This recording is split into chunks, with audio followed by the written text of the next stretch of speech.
Hello and welcome back to the Swimrun Show podcast. We've got a great guest. Been trying to kind of get him on for a while, and here he is. It's Stephen Derrett. How are you, Stephen? Hi, Mike. I'm good, thank you. Pleasure to be here. Good, good. Enjoying the summer we're having at the moment. Yeah, it's amazing. Taking it for granted, really. The hot weather every morning down the Lido in Cheltenham. Oh, nice. Catching some sun. It's been good. Yeah, I bet that is nice. Is that heated, or is it just heated by the sun? Is it one of those? No, it is heated. It's normally about 23 degrees, something like that. It gets a bit warmer when it's been really hot all day, but yeah, it's quite a nice temperature. Henry has to use his wetsuit in there, but other than Henry, we're all in there in skins.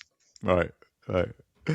Cool. Yeah, is that a 25 metre, or is it 50, or is it some random? It's a 50. 50, yeah, it's cool. A nice Perfect. big pool. Oh, that's brilliant. That is brilliant. There's some great Lidos coming back, actually, which is good to see. So, yeah, needs more of those to keep coming. So you raced, well, Stephen Derrett turned pro last year, is that right? Not in swimrun, in triathlon. Yeah, so I guess I'm what you'd call like a non-professional elite or something like that. I always sort of have to caveat it. So yeah, I'm racing in the elite or professional triathlon field this year, but I still work a full-time job and things like that. So I've never made any money from triathlon. So it feels a bit disingenuous to describe myself as a professional triathlete. But yeah, competing in the elite field, not overwhelmingly successfully this year so far. But yeah, I qualified for that a couple of years ago. Had a bit of a strange year last year where I had some sort of illness issues and things that meant I didn't race much triathlon. And then, managed to keep the license this year and give it a go. Cool. Okay, so just I've kind of got an idea about the pro qualification, I guess, to be a pro triathlon. What just so people might not know, how does that work, or how do you qualify to become a pro? Yeah, so there's two different ways. This is for middle and long distance triathlon. It's different for the shorter distance triathlons. But basically, you can either finish within a certain percentage of the professional winner's time. And there's all kind of complicated things around that, depending on how much prize money is available as to what percentage of the winner you have to finish in. Or the simpler way is there's about 2 or 3 what they call gateway events each year, and if you either win or finish in the top 3 overall at those races, you earn a license for the following year. So I won a race called the British Middle Distance Championships 2 years ago, and that was like a gateway event, so that was the cleanest and easiest way to get a license. Right, brilliant. Was that outlaw, or which one was that? It was at Eastbourne that year, so they move it each year to a different race. It was something called the Northumbrian this year, but yeah, Eastbourne the year I did it. Okay, cool. Well, congratulations, and so because it's interesting, I suppose, for swimrun, there's Erteleur have brought in the elite, what we call it, category, I guess, this year, and it's still. And when people talk about pro swim runners, I mean, it's similar, even more so. They're not making any money in swim run. You know, a lot less so than triathlon. But I suppose they're talking the level of performance, how fast they are, basically. But they're still all working hard on other things. So, yeah, I guess the training is really hard for you to fit in around a full-time job. Yeah, it is, because I'm doing my full-time job. I also do a bit of triathlon coaching as well, and I'm also trying to keep up with people who train full-time. So, yeah, there's quite a lot on my plate. But yeah, I try and do, I guess, 20 hours a week of training, roughly 20 to 24, which probably hard as a swim runner just to do that with swim and run volume. But obviously the bike, you can do quite long hours on the bike without it taking quite as much toll on your body. So yeah, something in that range. Okay. So yeah, well, thank you to find time. You've for coming on the pod, and also competing in the Eliminator in Aberdyfi last year and this year. It was great. 2 different years in terms of conditions. So how did you find it last year, I guess, to start with? Yeah, so it's good. We've got quite a big group of us from the Lido in Cheltenham who came down to the race both years. I think we're going to have even more from that squad coming down next year. We've tempted a few more to get interested. So that was how I got into it. Was our sort of leader of that group at the Lido, Ollie Wilkinson. I think he did another event that you put on up in like the Menai Strait, Yeah, one yeah, of the yeah. open water swims up there, and then obviously kind of found out about these swim run races, and it snowballed from there. So that was how we got involved. Awesome. And it's always something I'd been curious to do. I'd bought a swim run wetsuit in a sale about 4 years previously, and it had been sat in my loft waiting for a chance to use it. So I was quite keen to give it a go.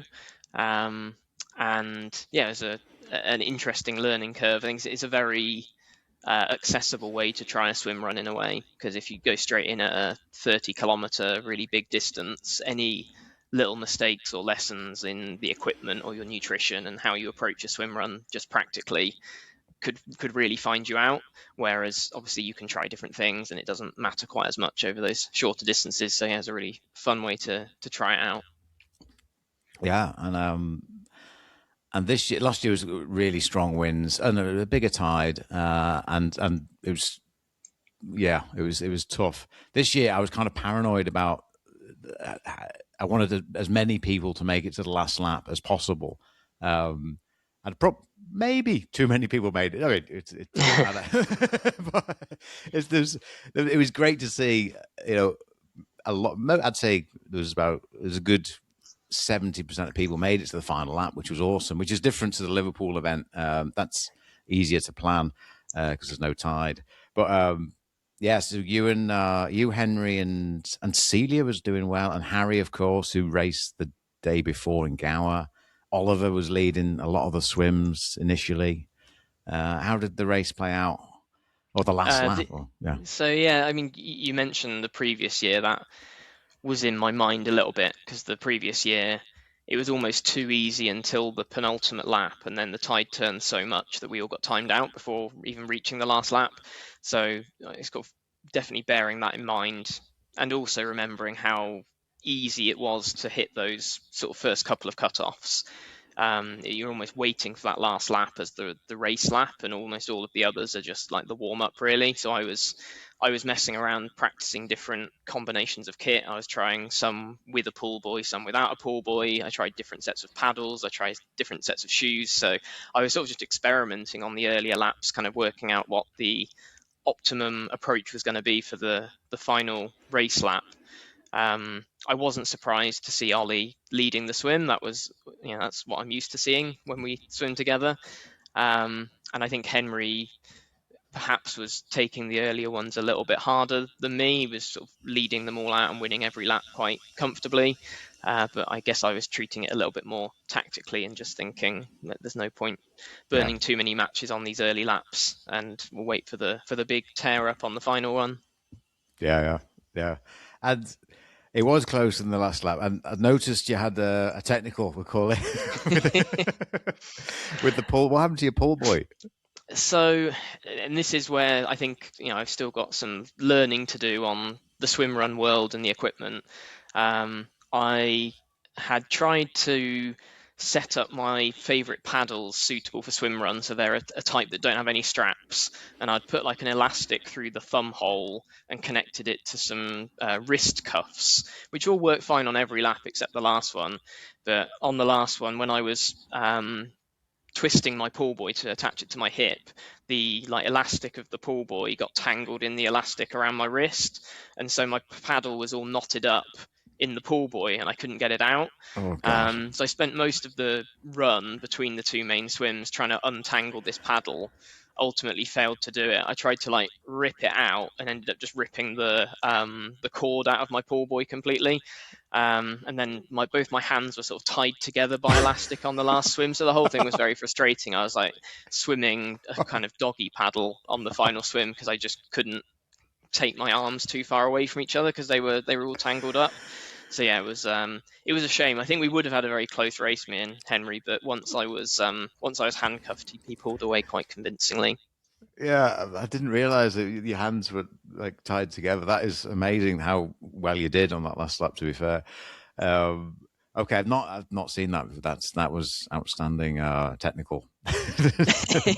Yeah, well, I don't think I've got them here anymore. I've already bought another set of the same paddles that I like, Right. but I've drilled holes in them this time and put a Okay. normal band through it. So Okay. yeah, learning all the time, using these ones to practice so that when I hit a longer distance race, which is probably what will suit me more, Yeah. yeah, I know what I'm doing. Cool. Cool. Yeah. I mean, yeah. You've obviously got the ability, and once you've cracked that paddle pull boy combo, that sounds like it was very unlucky. To be fair, like it's just the last lap it happened. That was yeah. Yeah, as I say, I was being quite scientific, I don't know, experimenting with the different things, and I felt like I'd been using those pull buoys and paddles on all the other laps as well, and it hadn't happened. So it was a shame it happened on that lap, because if it had been a previous one, I probably wouldn't have been quite as stressed about yanking it out, and I wouldn't have destroyed my pull buoy. I'd have just detangled it and worked something out for the final lap. But yeah, these things do happen in racing, and yeah, with the kind of sprint format, there wasn't much time to stop and Yeah. work out what was going on. You're sort of having to do it all on the fly. Yeah. Especially Final lap is there's not much room for maneuver. Yeah. Okay. And have you got any races coming up? You're planning? For swim run or Oh, triathlon? well, I know you did Swansea the week. Was it last weekend? Yeah, so I Yeah. did the 70.3 triathlon in Swansea last weekend. I'm doing another 70.3 in Poland in a couple of weeks' time, and then I'm going to do Ironman Wales in Tenby in September. So those are all my pro triathlon races. I've also got what they call an X-Tri booked in October, called the Greek Hero in Corfu, and that's part of the same series as Norseman, if you've heard of that. So Yeah. I'm trying to qualify for a slot at Norseman next year. That's the reason for doing that race. So yeah, quite a few more races planned, but no other swim runs at the minute. Not yet. I'm going to talk to you later about that. Okay, cool. That sounds awesome. So 70.3 in Poland, Ironman Wales, which I've heard is an awesomely challenging route and well supported, and an X-Try. And how was Swansea? Anyway, it was hot. I'm guessing it looked pretty hot. It was pretty hot, yeah, although it was quite windy, so that took the edge off a little bit. Started to feel a bit warm on the run. These events start quite early in the morning, so I was finished by 11 o'clock. Oh, okay. So before the kind of hottest part of the day. It was probably 30-ish degrees on the run, but it didn't affect me quite as much as I did a race in Gran Canaria earlier in the year, which it was hotter, but also coming straight out of a UK winter, I'd had no acclimatization to heat at all, so I was absolutely stuffed, whereas we've had nice weather here for the last 4 or 5 weeks, so been doing quite a lot of training in hot weather and feeling a bit more used to it now. Okay. But yeah, the race went well. It's a different level in the pro field, I think, is the main thing, and it's a bit of an adjustment to get used to being one of the strongest people starting in an amateur field to be honest, one of the weakest in the pro field. So I finished 20th out of 25 in the pro field. So not a disgrace, not dead last, but kind of not feeling that competitive compared to how I used to when I was trying to win races. But my time would have won the amateur race. So it's not that I'm performing badly. It's just, the goalposts have moved a little bit and I have to get used to, not having that winning feeling. Well, you don't necessarily have to get used to that. Just have to get better. What's your is the running that I mean it's all obviously you've got to, but is the running your strongest, or what do you think compared to other people? I think so. I used to say that I was quite even across all three, but kind of looking at the pro field now and kind of where my splits stack up, the run is definitely the closest to being of a pro standard. Which you probably don't get to see at the Aberdyfi race because it's more of a stair climbing competition than a kind of fast run where you can really unleash your speed. But yeah, probably the run is it's probably my least favorite to train, actually, sort of ironically, but it's probably the one that I do the best at. Okay, now you've brought that up. This is interesting because I'm hoping I have done the Eliminator in Tallyclyn, which is a lake not too far from Aberdyfi. And it's a great, beautiful venue, also a really beautiful venue. And I've done a few different models of swim run there. It's always been a challenge to plan the course where we're not on the road. It's I guess it's a quiet road, but the cars drive too fast on it, and I'm not comfortable about it. So I almost gave up on it as a venue for a swim run race. However, I've planned a new Eliminator style there, and it's run heavy, which is unusual for my. I like to go swim heavy on the swim run routes, but you've got to mix it up a bit.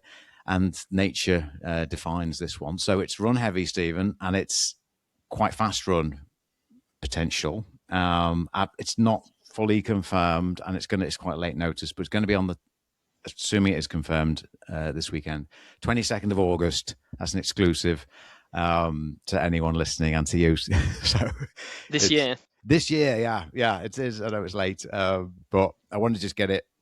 If I can get it confirmed this weekend, I just want to get it, done. And so yeah, it'll be 300-meter swim, pretty much starting a swim, 300-meter swim, about 4.5k run, then a pretty flat. You can really hammer it, and then a 300-meter swim back, and then you're literally getting out for that's it. So 600-meter swim total, 4.5 run. So pretty run heavy. So yeah, anyway, more to come on that. Yeah. Oh, it sounds like it would probably suit me a bit more than the Aberdyfi course, that one. Yeah. Well, you still did pretty well, Aberdyfi. I suppose Liverpool's slightly more run heavy actually, and flat run than Aberdyfi, but there's still a good amount of swimming. But yeah, I want to talk about. So you mentioned the X-Tri you did. I know you won Patagonman. Is it Patagonman? Yeah. Yeah, everything's something man in the triathlon world. But yeah, a triathlon in Patagonia could only be called Patagonman. Yeah, and that's part of the. Is that the X-Tri or is that the X-Terra? It used to be part of the X-Tri series. They're not officially part of that anymore for various reasons. But yeah, Xterra is like more mountain bike type triathlon. Right. X-Tri is sort of hilly road bike routes with sort of hilly trail runs. So that's what Patagonman was, and cold water.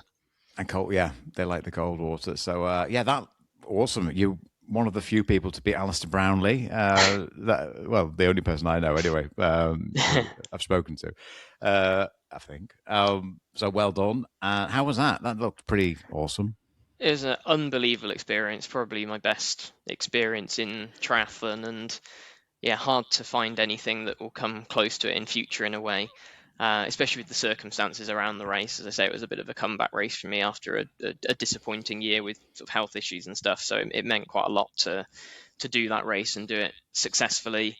We had brilliant weather, which often they don't, so just the whole course is absolutely beautiful, an amazing place to travel to, and having like Alistair and Josh Amberger, another pro athlete, was racing there, so being able to race toe to toe with people like that who I've watched on the telly and admired for a long time was really quite an amazing experience. Yeah, absolutely loved that race. The whole trip couldn't have kind of gone any better, really.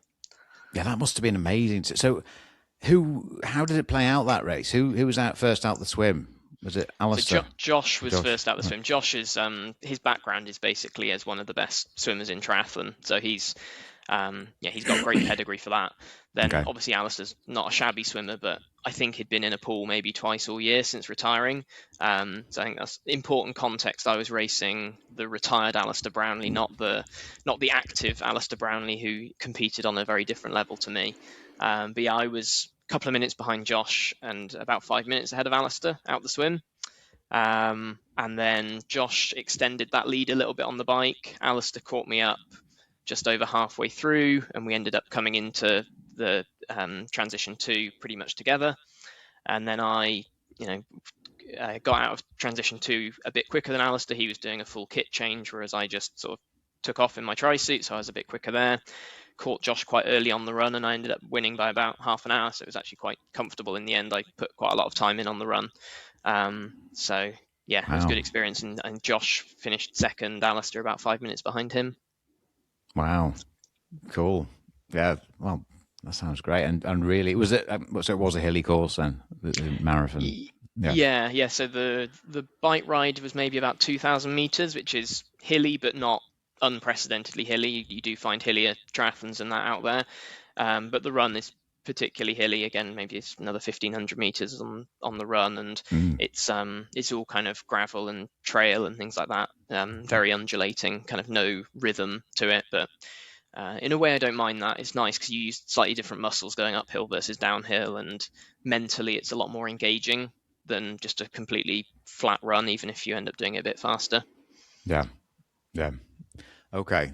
Immediately now. So you're thinking. So I mean, obviously, might see you. Hopefully, see you in Aberdyfi, maybe Tallycliffe, maybe Liverpool. But in terms of just thinking about courses, I mean, the World Champs course is although it's nearly 10K of swimming in swimrun. I mean, it's we'll call it 60K of running. So it's run heavy. You know, it's only that's 14% about of swimming. And the damage is done on the 18K run in the middle, more or less in the middle. And people like the runners really put some time into people there. So that's got to be on your radar, surely. Oh, I'd love to do that race. I've seen the map, and I love that kind of point to point nature of racing. So Patagonman was like that, Right. where you start in one point and you end 200 more kilometers away. Obviously, it just feels like more of an adventure. You see a lot more scenery rather than just doing laps around a small course. And yeah, that kind of island hopping where you start over on this island and you finish somewhere completely different, that really appeals to me. Yeah, it's definitely on my radar as something I would like to do. Do you have to do that in a pair? I think you probably do, or most people do. So I have to, probably got a few stages on my swim run journey before targeting that. I have to do a couple of these longer races to dial in the equipment and work out who a good partner might be for me. But yeah, I think I've got potential, in terms of my swim and run ability to be decent at swim run. I just need a bit more experience probably. Yeah. I mean, it's an interesting time for swim run because it's in some countries it's coming under the umbrella of actually nationally it's coming under the umbrella of World Triathlon Federation, and some countries are ahead of that, and like France, I think Sweden, possibly Spain and Portugal aren't far behind. So yeah, it is interesting. And the point you make about the team, I think that's where Triathlon Federation, we'll call them multi-sport federation. That's probably where they'll struggle to work it out. Because it's that element that is very different to normal triathlon, I guess, racing with someone else. Apart from your relay, which it's still you're still racing on your own, aren't you? Just in is it the Olympic relay they do? Yeah, that's right. And yeah, obviously with the swim run, you even a headline time, overall time, if you're similar, you might not be a good match. If one of you's a much better swimmer and one's a much better runner, you kind of want to be evenly matched on both disciplines. Otherwise, you're going to be frustrating the other person. Yeah. On that, a good. I mean, there's no rules about partners, but I've found it's more important to match on the running ability if possible, because although you can tow someone on the run, it's easier in the water. And you know more than me probably, but if you're right on someone's feet, it can be up to 20%, gain in speed on that person on the feet. And if you get that, with the tether, that is awesome. It just works. So you could have someone, 15% slower on the swim, certainly 10% slower on the swim, and that'll work. And the running is spot on together. That'll really work. But with the running, although the towing on the run does help as well, but it's kind of, you don't want to do too much of it, and some of the terrain you don't really want to do it on. So yeah, you can definitely have some slight variation in the swimming speed, but ideally you are completely the same. Yeah. So we'll see who you find for next year, maybe. Maybe, yeah. I've got certainly this year and maybe next year where I'll be prioritizing triathlon still. I'm going to do a marathon as well next year for the first time. I've done about 10 or something in Ironman triathlons, but I've never done one on their own. So I'd like to see what I can do on a standalone marathon too. But yeah, I think my swim run phase is coming, but it hasn't quite arrived yet. I'm dabbling as a bit of a side quest for now, gaining a bit of experience, building up all my equipment, because I am competitive, as you saw when I threw a bit of a strop about getting tangled up at the end of that race. I am competitive, so when I want to come into swim run, I want to have kind of got all that stuff sorted already. Yeah, totally. No, I understood your frustration because that looks unlucky on the last lap as well. Yeah. So nutrition, I've been trying. So the thing about the World Champs course, I think, is the hardest. Assuming you've trained for it, etc. You, unlike, I guess, an Ironman, where it's pretty standard how you fuel and where you fuel and how you carry it and the aid stations, and you can carry lots on the bottles on the bike and all that carry on. It's kind of sorted, really. I know there's variations in the World Champs course. There are aid stations. They can be slightly, not quite where swim run. It's a bit more random. They might be slightly different place to where you think they are, or whatever, or they might have something else that you're not expecting, which is this cool. People like that. People like the kind of dynamic nature of swim run. But a lot of people carry. And you kind of need to carry quite a lot of fuel. And there's these kangaroo tops by Arc, and other companies do similar, where you put all the fuel down your chest. And for the World Champs course, if you're going for, what do you go for on an Ironman grams per hour? On the bike, probably about 120. On the run, maybe 70 to 80. Okay. So I find it easier to take more on the bike. Yeah. Obviously, you're not bouncing up and down and jiggling your stomach, so it's more comfortable. You want to finish the bike sort of fully fueled, really, and then you won't run out on the run. Yeah. So I think a lot of the swim runners aim for kind of 90 grams per hour. Can vary, of course. So yeah, that is definitely a thing, and I'm playing with some different ideas. This probably other people are doing this already, but I've only just realised. You can get, obviously, about the soft flasks you can put. So I've got a few different milliliter. I've got 500 mils and 250. I've put a 90-gram gel in a 250 mil soft flask, and then topped it up with water. I thought maybe it won't mix well, and it mixes really well. You get your water and your carbs, and it's only small. So I'm playing around with stuff like that. Do people do that? Mix water with gels and put them in a soft flask? Yeah, it's quite common. You get kind of increasingly strong carb mixes, powdered mixes that go in with water that ultimately produce the same kind of thing. Yeah. But I tend to have a watered down gel bottle on my bike for Ironman races. You need that bit of water to help it come out the bottle, otherwise it's too thick. So I have done that before as well. Okay, cool. Nice one. Well, yeah, it was. I've never done it before, so I was like, "Oh, this is great. I'll do this for the World Champs." So, are you attached to a brand at all in terms of nutrition, or are you freestyle? I'm officially an ambassador for Precision Fuel and Hydration, so I definitely have to shout them out in terms of their electrolytes, especially the main ones I'd use for hydration, and I like their sort of chews and their gels as well.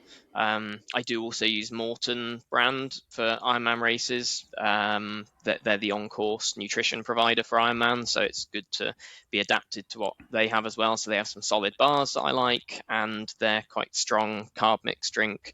I find is quite good on the stomach as well. So those are the two brands that I use the most. Okay. Maybe not in training because they're quite pricey, or certainly the Morton is known for being quite pricey. But yeah, in racing, those are the two that I use. Yeah, the Precision Fuel and Hydration seems to be almost the default position for a lot of athletes, which I find unusual. But yeah, it seems to be working. The salt tabs are great. The gels seem to go down nicely. And I think they have a good vibe about them, don't they, when they turn up to races themselves? I think that helps. Yeah, didn't they partner with or provide some nutrition for the Aberdyfi one last year? I think we're back to jelly babies this year, but we had some proper sports nutrition last year. Back to jelly babies this year, yeah. yeah. That we moved on to Jelly Babies. A really good carb mix in the Jelly Baby. Yeah. No, you can't beat it. Haribo's very popular in the triathlon world, so there's nothing wrong with that kind of thing. Well, on that note, Harry, I've got a swimming friend. She's an endurance, a bit like Ollie type, not as fast as Ollie actually, but does probably more swimming. And she's attempting to become the first. It was my idea. I'm not sure it was a good idea. She's attempting to be the first person to. Ollie will know this, to be to swim around Anglesey the whole way in one go. Two guys I know have done it over 4 days. Like a staged, sleep, then swim, then sleep, and so. So yeah, what she does, because she does a lot. I mean, she swam 60K last week, which I think is quite a lot, isn't it, for swimming? I think it's quite a lot. Yeah. I do about 20K a week, so yeah, I think that's a lot. That's all she does. She doesn't run and then cycle. And the Anglesey, I think it's going to be about 120K with some tide assist. There's a lot of tidal planning going on. She gets the Haribo Jelly Babies, puts them in a jug, pours hot water in, stirs till they're all dissolved, and she's somehow it stays a liquid, because she's doing so much. Because of the expense, that's what she does. And so I need to try that one. Apparently, it doesn't work with Jelly Babies, though. It only works with the Haribo Jelly Babies. So, top tip. Okay. Yeah. Give that a go. One to try. Because if you are like yourself and the pro guys, and maybe they're not getting, I don't know how it works with nutrition companies, but if you've got to buy all your nutrition, Jesus, it's a lot of money. It's a lot of money, even with a discount, Yeah. I think most people, I know they say it's good to train how you race and train your stomach to get used to what you race on, but realistically, there's cheaper ways of hitting a carbs target than official sports nutrition. Yeah. And do you have like the supplement, like the collagen and the creatine and anything like that, magnesium? Yeah, quite a few of those different ones. So I do, in the last couple of years, I've taken a collagen repair thing from a company called Pillar Performance, which I used to get quite a few Achilles niggles. I've got a slight Achilles niggle at the moment, so maybe that's not the best advert for it. But generally speaking, I feel like I've had fewer tendon type issues since I've been having it. So a lot of these supplements, you never really know if they make a difference, but that is a good one, I think, for injury prevention. Caffeine, I don't know if that counts as a supplement, but that's the big one that I think does absolutely transform race day performance. I just think it reduces your perception of effort and pain, and I'm able to push a lot harder with some caffeine. And another one that's become popular this year, I don't know if you've heard of it, called Nomio, which is like a broccoli sprouts. That I do believe makes quite a big difference. It's only really worth it for like threshold and above threshold stuff. So you wouldn't take it for an Ironman or a really long swim run, but for kind of 5K, 10K sprint type activity, it just seems to slightly raise your threshold. And yeah, I'll sometimes have it for a really hard training session or something like that, and I do notice a difference from it. That one's expensive. It's about £4 a go, so you wouldn't take it just for everyday training, but if you're doing a fast race, that's definitely one that I think works as well. Okay, I've heard of it, but it's a broccoli. What did you say? It's like concentrated broccoli sprouts. So it's got some crazy amount of broccoli sprouts in a sort of tiny, not particularly nice tasting shot, and you take it 3 hours before high intensity activity, and it just like allows you to push a little bit harder for the same effort. Wow. Right. Well, Nomio. Yeah. I don't have any official partnership with them, but I don't. Not yet. I don't. They don't need my help. I think they're doing very well at the moment. Everyone seems to be getting on the Nomio train at the moment. Didn't one of the pro triathletes kind of, I wouldn't say criticize, but delve into the research and kind of call it out? Or have I imagined that? I don't think I've seen that one. There's a couple of like endurance scientists that I follow on Instagram who've said that the kind of scientific evidence base for it isn't conclusive enough yet. They haven't like dismissed it, but they've said kind of in terms of peer-reviewed studies, it's not as conclusive as maybe Nomio would claim. But my subjective experience, and these things can be a placebo, but my experience has been every time I've taken it, I've been able to push harder. So I'm a believer. Okay, well that's all you can go on, isn't it? Okay, £4. Let's have a think now. Maybe okay. Yeah, for a race or a really big training session, maybe it's worth it. But yeah, you're not taking Nomio every day for sure. And does it? Could you do it? I mean, say you've got a long race. I mean, could you carry a shot for the last 5K? Would that kind of work or not? Because they say it takes Oh, 3 hours for yeah. the compound to like peak in your bloodstream, you just have to time it accordingly. Um, I will take one 3 hours before the start of a 70.3 just to try and make my sprint at the start of the swim more effective, because it doesn't have any adverse effect, even though most of like a 4 hour race isn't at the intensity where Nomio will really benefit you. Even if it just helps me with that initial sprint in the swim, it would be worth it. Yeah. Because obviously these races cost £300-500 to do, so Yeah. £4 Nomio to race a little bit better is worth it in that context. Yeah, definitely. Oh, brilliant. Okay, going back to the caffeine, how do you do it? Do you take your caffeine towards the end of a race, or are you constant? Constant before and constant, because I think caffeine has a half-life of around 4 hours. So I'm, especially in these sort of 8 hour Ironman races, I've got a spreadsheet and I'm sort of calculating it where I want to have maybe 4 milligrams per kilogram of body weight, and I'm just sort of working out how much and when I should be taking some to top up from what's being lost, because that's a level at which I find I'm kind of optimizing my performance. Okay.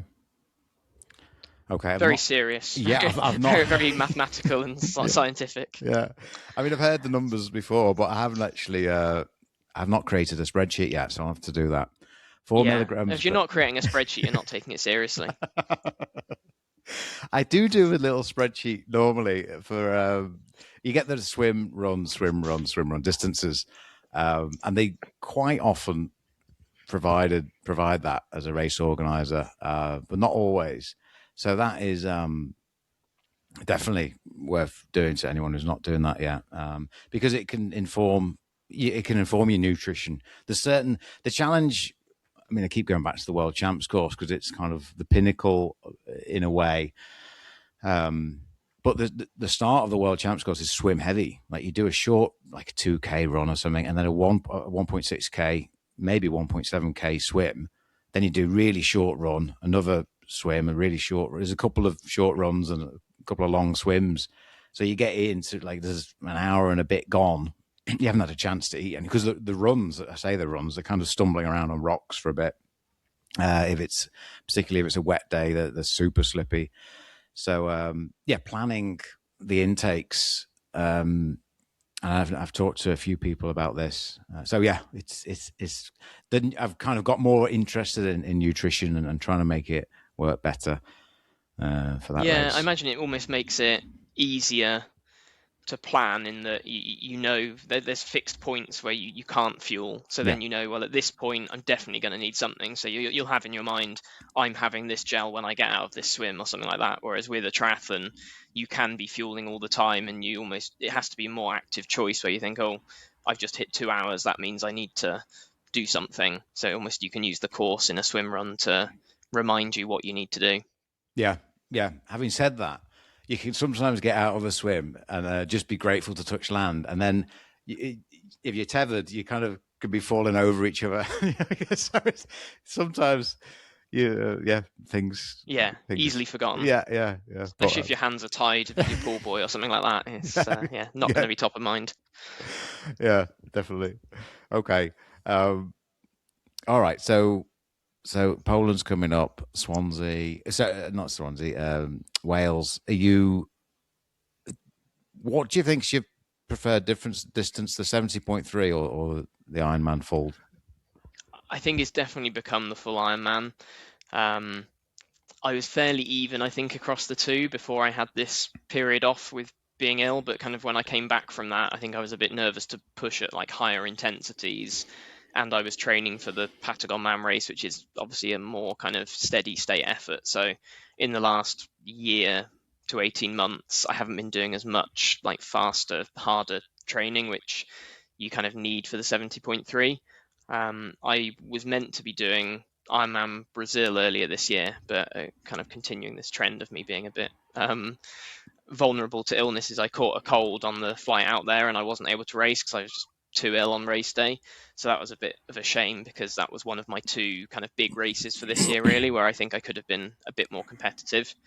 But yeah, hopefully I'll do better at Tenby. I still don't think I'll be competitive at the front end, but I think I would do better than 20th out of 25, which I did in Swansea. That's what I'm hoping anyway. And do you kind of more or less get about 25 pros on a lot of, do you know how many pros are going to be racing Swansea, for example? Tenby. I don't know. No, they release the start list maybe 3 weeks beforehand, so it's always quite an interesting moment to then sort of start stalking who's on the list, and names you recognise and names you don't recognise, and dare I say, create a spreadsheet of who's racing and what their relative strengths and weaknesses are. Some races have had up to about 70. I think they cap it at about 70, so that's quite a chaotic swim start if you have that many all jumping in the water at once. And some of the smaller races can have kind of single figures, but the two I've done so far have both been about 30 to 40 starters. There were about just over 30 starters at Swansea, but quite a few dropped out. That's another thing actually that's a bit different in pro racing, is I guess because people are there to compete rather than complete, you do see a higher dropout rate. If people are, a bit ill or starting to feel an injury, they won't push through because it'll jeopardize the rest of their season. So you do see quite a high dropout rate compared to amateur racing. Okay, yeah, that's a good point. Okay. And do you know, have you got any of your buddies, your high-end buddies doing Tenby that you know of? You can release the... I don't know if there's any that I can officially announce, but I think because they haven't had a male pro field at Wales for maybe 4 years, it's been really quite a long time, and obviously then people don't know when the next chance is going to be.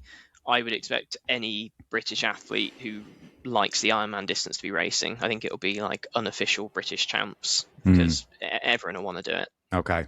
Oh, cool. I didn't know it was so does that mean there's Kona slots available? No, for next year? It'll be for next year, yeah. So Kona's in October, so it's too late for this year's qualification. I guess those are the only athletes who won't go. There might be 2 or 3 top Brits. If they've got Kona slots, it would be too soon, too close before Kona to do that race. So, it might be that a few of the absolute top in the world guys who would normally race won't be, but there'll still be a very high standard, I'm sure. Yeah, definitely. Oh, cool. Well, and do you know how many slots there are available, or does it depend on what's that? They do release it in advance. I don't know off the top of my head. It's probably either 2 or 3. Okay. It's only a male field this year. So there's another Ironman in the UK at Leeds that's only female pros this year, and Tenby is only male pros.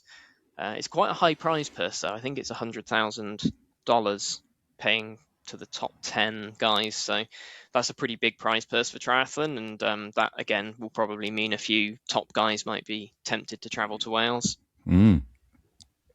Cool. Well, best of luck with that one. And what's the prize purse at the one you're setting up, Mike? Is it high enough to tempt me to travel? Well, in Tallyclint, TBC, we're talking to anyone.